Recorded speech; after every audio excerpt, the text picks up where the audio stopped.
배움을 즐기고 언제나 호기심이 넘치는 여러분 환영합니다. 네, 반갑습니다.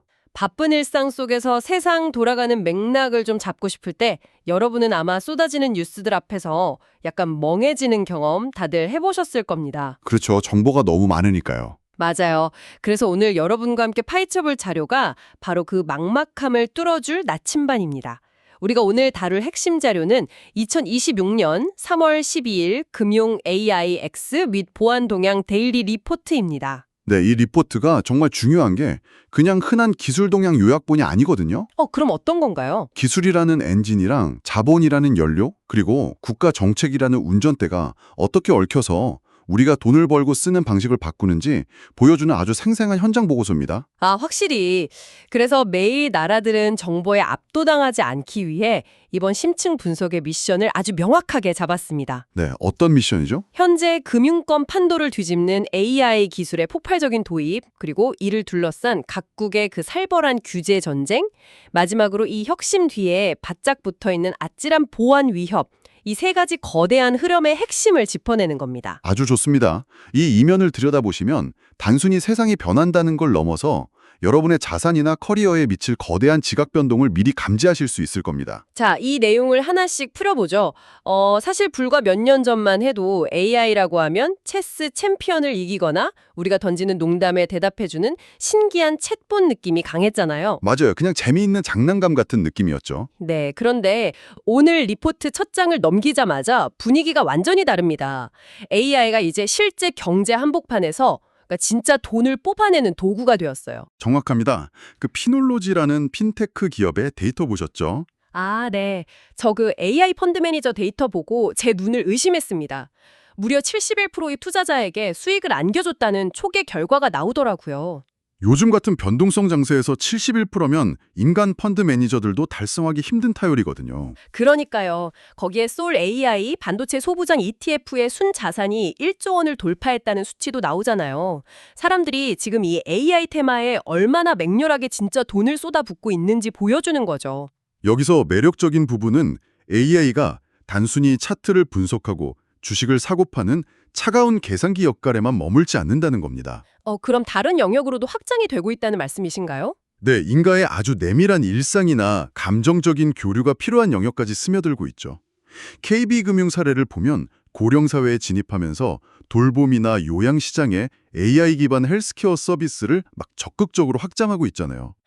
돈을 굴리는 금융사가 사람의 건강과 노후를 돌보는 영역에 AI를 투입한 거네요. 맞습니다. 그리고 NH농협은 또 다른 각도에서 접근했는데 법인 제휴카드 업무 협약을 맺으면서 인간과 AI의 결합을 전면에 내세웠어요.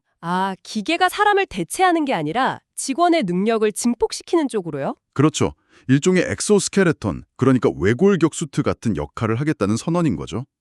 솔트룩스가 AI로 기업 재무 이상 징후를 조기 포착하는 것도 궤를 같이 하고요. 와, 업무 능력을 증폭시키는 외골격수트. 흥미로운 비유네요. 근데 이런 엄청난 시스템을 구축하려면 결국 그걸 통제할 천재들이 필요하잖아요. 네. 인재 확보가 모든 것의 시작이자 끝이죠. 리포트 보니까 이 인재를 차지하려는 전쟁이 그야말로 피튀기더라고요. 삼성전자나 SK 하이닉스 같은 빅테크들이 AI 칩의 핵심인 HBM이나 3D DRAM 분야의 S급 인재를 쓸어 담으려고 자금력을 총동원하고 있습니다. 그 HBM이라는 게 엄청 똑똑한 AI 뇌가 정보를 처리할 때 데이터가 막힘없이 쏟아져 들어가게 해주는 초고속 고속도로 같은 거잖아요. 그렇죠. 바로 그 8차선 고속도로요. 이 고속도로를 설계할 소수의 두뇌를 뺏기면 기업의 미래도 없다는 위기감이 느껴졌습니다. 그 기술 주도권이 곧 국가 안보와 경제 패권으로 직결되는 시대니까요.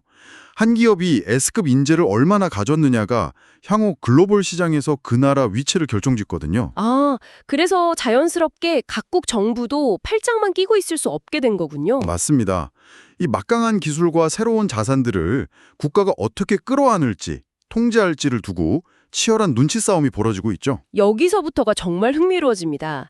주요 국가들 접근 방식이 그야말로 180도 다르거든요. 완전히 정반대 행보를 보이고 있죠. 네, 리포트에 따르면 한국 정부랑 금융위원회는 스테이블 코인을 AI 시대의 디지털 SOC, 그러니까 사회 간접 자본으로 규정하고 법제화를 서두르고 있습니다. 과거에 국가가 경부고속도로 뚫었던 것처럼 디지털 자산 결제망을 핵심 인프라로 보고 길을 깔아주겠다는 의지죠. 맞아요. 반면에 바다 건너 미국은 분위기가 좀 싸늘합니다. 미국 연방예금보험공사의 FDIC는 스테이블 코인 보유자한테 은행 예금과 동일한 예금보험 혜택은 절대 적용하지 않겠다고 날카롭게 선을 그었어요.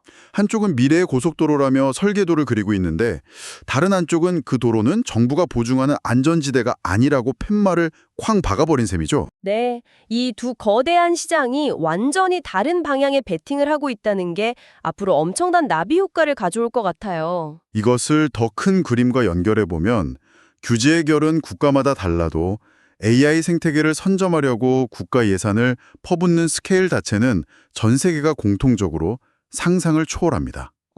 구체적으로 어느 정도인가요? 한국만 해도 2030년까지 무려 3,300만 명을 대상으로 하는 모두의 AI 교육을 가동한다고 하죠. 전 국민의 절반 이상을 AI 네이티브로 만들겠다는 거의 국가 개조 수준의 프로젝트입니다. 와, 3,300만 명이요. 세제 혜택도 엄청 공격적이더라고요. AI나 로봇, 반도체 투자 기업에 법인세 8%를 깎아주고 트럼프 관세 정책으로 피해 입을 기업에는 최대 15%까지 공제해주는 방안을 검토 중이라면서요. 기업들한테 제발 돈을 쏟아부어달라는 아주 강력한 시그널이죠. 이웃나라 일본은 5천억 엔, 우리 돈으로 수조 원 규모의 감세 패키지를 꺼냈고요. 선진국뿐만 아니라 베트남 같은 신흥국들도 디지털 금융 포용성을 외치면서 뛰어들고 있고요. 여러분, 이 거대한 자금 이동 이야기 들으시면서 어떤 생각이 드시나요? 그냥 세상 참 빨리 변하네 하고 넘길 일이 아니죠. 절대 아니죠. 정부가 이렇게 노골적으로 돈길을 터주는데 여러분의 자산 포트폴리오나 지금 일하시는 업계가 이 물결을 어떻게 타고 있는지 진지하게 점검해 보셔야 할 시점입니다. 돈과 인재가 폭포수처럼 쏟아지는 곳에 다음 세대의 기회가 있으니까요. 하지만 속도가 빠를수록 마찰열도 뜨거운 법이죠. 이제 이 화려한 청사진의 뒷면, 꽤나 등골 서늘해지는 충격적인 현실을 마주해 볼 시간입니다.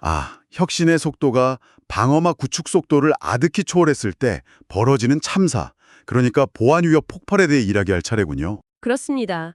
미국 보안평가기관인 시큐리티 스코어 카드 결과 보고 진짜 한숨이 나왔습니다. 국내 100대 기업 중 무려 46%가 보안평가에서 낙제 판정을 받았대요. 명색이 100대 기업의 절반이 뚫려 있다는 건데 더 심각한 건 이 명단에 고객돈을 다루는 금융서비스 회사가 9곳이나 포함되어 있다는 겁니다. 우리가 방금 감탄했던 그 혁신적인 금융 AI 서비스들이 사실은 대문이 활짝 열려있는 집안에서 돌아가고 있을지도 모른다는 거잖아요. 게다가 그 열린 대문이 이제 기업 서버실에만 국한되지 않습니다. 여러분의 침실과 화장실로 뻗어나갔죠. 그 리포트에 나온 메타 스마트 안경 사태 말씀이시죠? 네, AI 디바이스가 일상에 침투했을 때 프라이버시가 어떻게 무너지는지 보여주는 끔찍한 사례입니다.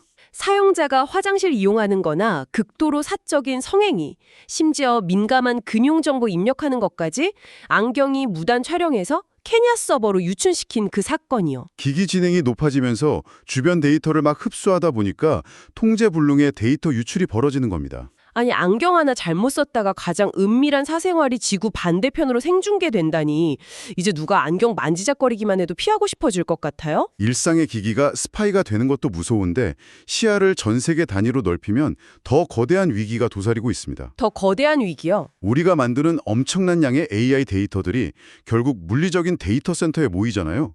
클라우드라고 해도 결국 땅 위에 지어진 건물들이니까요. 그렇네요. 데이터가 구름에 떠 있는 게 아니니까. 그래서 이란이나 중동의 지정학적 갈등, 전쟁 리스크가 터지면 이제는 미사일 기지가 아니라 이 데이터 센터 자체가 적국 1순위 타격 목표가 됩니다.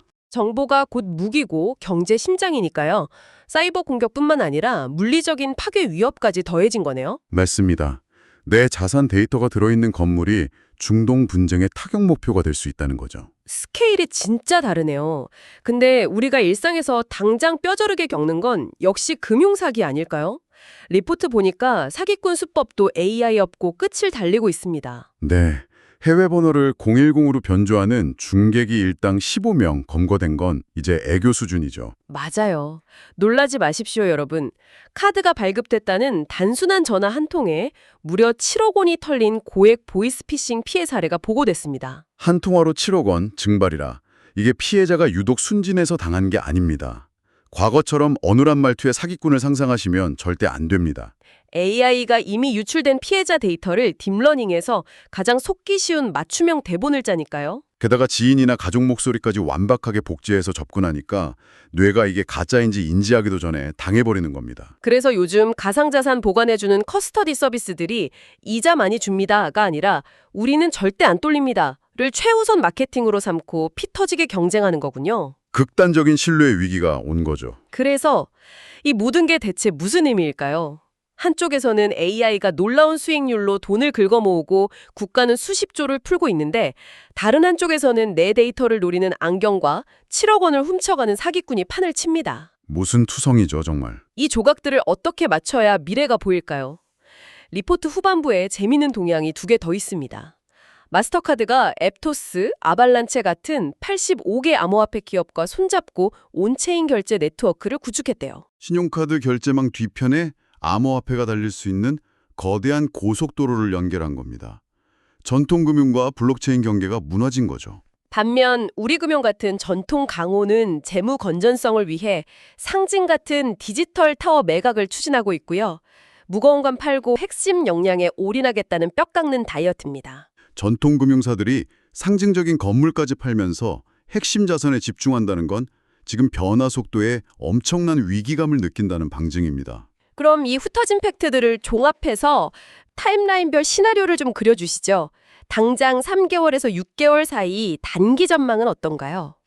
단기적으로는 한국 스테이블 코인 법제화가 가시권에 들면서 은행이나 카드사들이 AI와 블록체인을 결합한 파일럿 서비스를 앞다투어 출시할 겁니다. 근데 보안 위협도 계속 커질 텐데요. 바로 그겁니다. 동시에 진화된 보이스피싱이나 데이터 유출 사고 뉴스가 매일 헤드라인을 장식하겠죠. 그래서 금융사들은 새로운 서비스를 내는 동시에 AI 기반 이상거래 탐지 솔루션 도입에 막대한 자본을 쏟아붓는 혼돈의 시기가 될 겁니다. 혁신 서비스가 쏟아지는데 사고도 터지는 폭풍 전야 같은 6개월이겠네요. 그럼 중기 6개월에서 12개월 사이는 어떤 모습일까요? 중기로 가면 국가가 약속한 AI나 반도체 투자 기업 세제 혜택들이 실제 기업 재무제표에 숫자로 꽂히기 시작할 겁니다. 돈이 본격적으로 돌기 시작하겠군요. 네. 이때부터 초기 파일럿 수준이던 AI 자산운용 모델들이 시장의 표준으로 자리 잡을 거고요. 스테이블 코인 규제가 안착하면서 디지털 지갑이나 토큰 증권 시장이 폭발적으로 팽창할 겁니다. 세금 혜택이라는 영양제를 맞고 비즈니스가 본궤도에 오르는 거네요. 그럼 대망의 1년에서 2년 뒤 장기 전망은요? 장기적으로는 전통 금융과 핀테크라는 구분 자체가 무의미해질 겁니다. AI와 블록체인 기반 디지털 자산이 자연스럽게 융합된 AI AX 생태계가 완성될 테니까요. 거기서 핵심적인 변화는 뭘까요? 바로 보안 패러다임의 전환입니다. 프라이버시 침해나 해킹 리스크를 통제하기 위해 아무도 내부자조차 절대 믿지 않는다는 전제에 제로 트러스트 아키텍처가 기본 인프라로 깔릴 겁니다. 화려한 기술적 도약과 극단적 의심 기반의 보안망이 상호 보완적인 균형을 이루는 거군요. 네, 바로 그 균형입니다. 와우, 3개월부터 2년 뒤까지 짚어주시니까 안개 속 퍼즐이 쫙 맞춰집니다. 결국 오늘 리포트 핵심은 현재 금융산업이 AI라는 성장 엔진과 교묘해지는 보안 위협이라는 두 바퀴로 아슬아슬하게 질주하고 있다는 거네요. 맞습니다. 거대 금융기관이든 개인 투자자든 살아남으려면 AI 효율성은 극대화하되 방어막은 제로 트러스트 수준으로 철저하게 치는 전략적 균형 감각이 필수적입니다. 그 균형 감각에 전적으로 동의합니다. 그리고 오늘 나눈 이 모든 논의는 결국 가장 근본적이고 이는 아주 중요한 질문을 던집니다. 어떤 질문이죠? 여러분, 오늘 밤 조용히 상상해 보시길 바랍니다. 이제 우리 자산을 불려주는 유능한 펀드 매니저도 AI이고요. 네, 동시에 지구 반대편에서 가족 목소리를 모방해 전 재산을 가로채려는 사기꾼 역시 AI인 세상입니다. 어느 날 스마트폰 너머로 너무나 친절하게 내 취향을 저격하는 AI 은행원과 마주했을 때 마주했을 때요. 과연 이 정교한 시스템이 나의 이익을 위해 일하는지 아니면 내 데이터를 노리고 있는지 그 진심을 어떻게 증명하고 구별해낼 수 있을까요? 와, 진짜 듣고 보니 등골이 서늘해지는 질문이네요. 나를 부자로 만들어주겠다는 AI와 빈털터리로 만들겠다는 AI가 똑같이 다정하고 완벽한 미소를 짓고 있다니요? 진짜 무서운 현실이죠. 네. 여러분, 오늘 저희가 리포트를 통해 전해드린 단서들과 방금 던져진 이 도발적인 질문에 대한 답을 꼭 한번 고민해 보셨으면 좋겠습니다. 우리가 누군가를 신뢰하는 방식 자체가 완벽한 시험대에 올랐으니까요. 네. 오늘 준비한 깊이 있는 탐구 시간은 여기까지입니다. 넘쳐나는 정보 속에서 여러분의 지적 갈증이 시원하게 해결되셨길 바랍니다. 다음에도 유익한 자료로 뵙겠습니다. 다음 심층 분석에서도 뇌를 자극할 흥미로운 자료들 가득 안고 돌아오겠습니다. 끝까지 귀 기울여 주신 여러분 고맙습니다. 감사합니다.